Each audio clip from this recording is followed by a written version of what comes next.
Another area that has been misunderstood is the need for tax ID. Some people wrote some narrative and say, oh, from January, they'll block your account, they'll do this and do that. Let me tell you what it is. In 2019, the government enacted the Finance Act of 2020. It took effect from 13th of January 2020. This is over 5 years already. And that law says, if you have a bank account that you use for business, you must produce tax identification number. Otherwise, you will not be able to continue to operate the account. From that day, 13th of January 2020, if you want to open a new account, and that new account is for business purposes, you must present a tax identification number. Otherwise, you'll not be able to open the account. So this is more than 5 years ago. People who operate accounts for business purposes, they already have provided their TIN, and they're not even complaining. Because normally, that's something you should do without anybody telling you.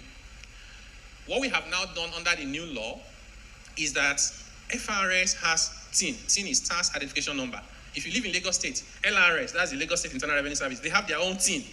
Me now, I live in Lagos, I have LRS TIN. I'm also in Abuja. Joint Tax Board also gave me TIN.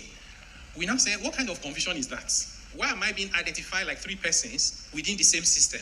If you go to many countries, you just have your social security number, and that's what they use for everything. Many of us who live in Lagos, for example, sometimes you want to go and buy a plot of land in your village or in the capital city of your home state, and they'll say you have not paid tax there. They will force you to pay and give you their own TCC so you can buy. That's actually against the law. Once you pay your tax where you're resident, it carries you everywhere. So what did we do? We said, first and foremost, let's discard with this name tax identification number. Let's just call it any identity that we can use for tax purposes. That's how we develop tax ID, tax identification. Ultimately, the objective is if you're an individual, a natural person, we will focus on your NIN. Once we have your NIN, you don't need anything. We use it for your tax identification. In fact, we're hoping that we get to a point where if we know your phone number, because your phone numbers are unique, if I know your phone number, that's good enough. Now, for businesses, we want to get to a point where we use the RC number, okay, with Corporate Affairs Commission, because that's also unique to them.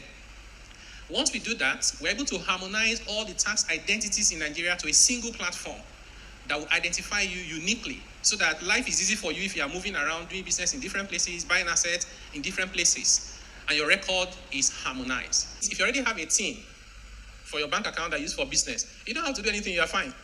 If in your bank account you're not doing business, you're also fine, you don't need to do anything. But if you have a bank account you're using for business and you don't have a TIN, you have to get a TIN.